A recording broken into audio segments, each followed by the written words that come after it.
ስጋችን ንጹሕ ስላልሆነ ሥጋና ደም ከእኛ ወገን አንዱን ስንኳን አይክሰሰን። ሥጋ ለዓለም ሁሉ ሕይወት ለመሆን እንደ ምድር ማዕዘን ወደ ላይና ወደ ታች ወደ ቀኝና ወደ ግራ በዕፀ መስቀል ላይ እንደተዘረጋ እኛም እንዲሁ ከዚህ ኅብስት ይህን ትምህርተ መስቀል ይዘን እናሳያለን። ከእሱ ለሚቀበለው ሁሉ ለወቀሳ ወይም ለጥፋት አይሁንበት።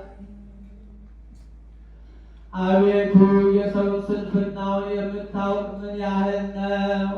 ከቀደመው አዳም ጀምሮ እስከ ዛሬ ዘመን ድረስ ሥርዓትን ያላፈረሰ የተገኘ የለም። መዓቱ የራቀ ምሕረትም የበዛ እውነተኛም እግዚአብሔር አምላካችን አንተ ነህ እኮ።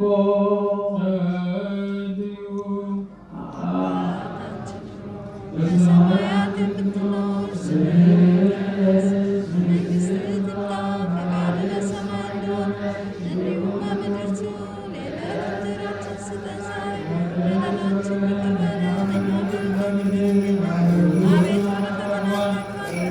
Amen.